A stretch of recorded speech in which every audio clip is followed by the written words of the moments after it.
Welcome to Being Humankind with your hosts Brian, Mike, and Neely. We explore what it means to be human in a time of disconnection. What is the greatest lesson you've learned that wasn't from a book or another person?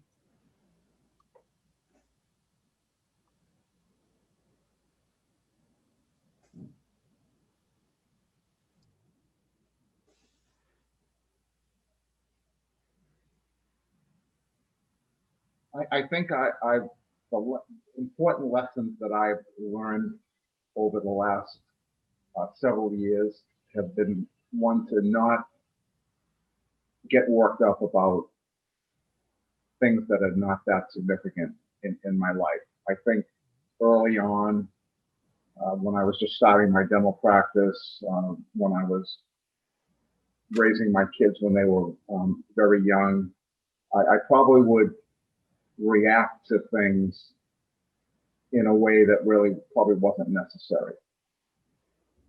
And I think what I've learned has been really important is to let the small stuff go. And it's not necessary to dig in your heels every time something comes up that you don't totally agree with. So I think that's given me a lot of peace of mind. And I think it's made me maybe more fun to be around. And it's just making life more enjoyable.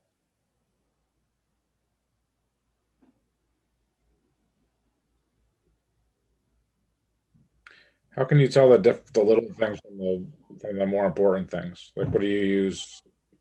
You seem in the other question, you seem to address things pretty rationally. So, how do you determine what's important enough to get worked up about? Yeah, I think now at this stage of my life, I think I'm much more rational about making decisions. So I think when I was younger, teenager, 20s, 30s, 40s, I think I would react to things in different ways. And I think as time has gone on, I've learned to prioritize things and kind of think about what's important, what's worth getting, really, upset about, because at the end of your life, you look back and say, is that issue that I'm upset about really going to matter? And sometimes the answer is yes, but most of the time it's no, not going to matter.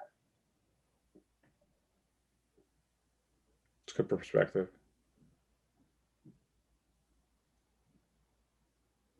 Well, we got a ways to go, Mike, before we fully embrace that, I think. Yeah. Right. I can attest to the fact that you're definitely much more laid back and very fun to be around. Like, I mean, I think we have a blast, but I could like kick back with my dad, and it's very relaxing, and it's just different. I mean, maybe I think if you come to a point where you're both adults, and it's a different kind of relationship. But I think you're fun.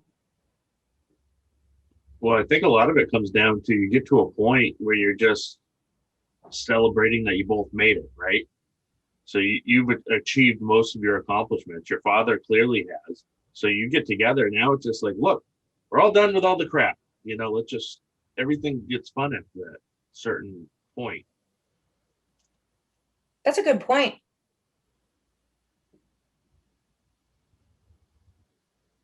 Yeah.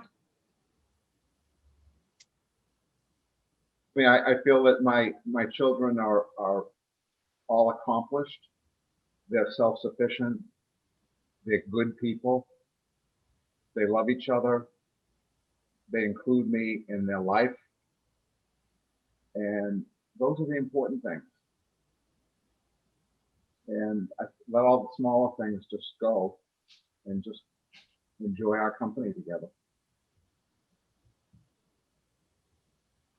So I wonder if we're going to see a lot more of that in society once all the COVID restrictions leave. Are people going to worry about the small stuff still, or are they going to just enjoy being together again? That'll be an interesting thing, I think, to see. Well, I can't speak for society in general. I can only speak for how I've changed over the years, and it hasn't been because of COVID or anything specific. I think it's just living and thinking about my life and how I react to things. And I always try to, even at my age now, try to learn something new about myself and my interaction with people. And I'm constantly trying to evolve into a better human being. I look back on, some of my overreactions, when I was in my 20s or 30s, and they seem kind of foolish to me, at this stage, looking back on it now.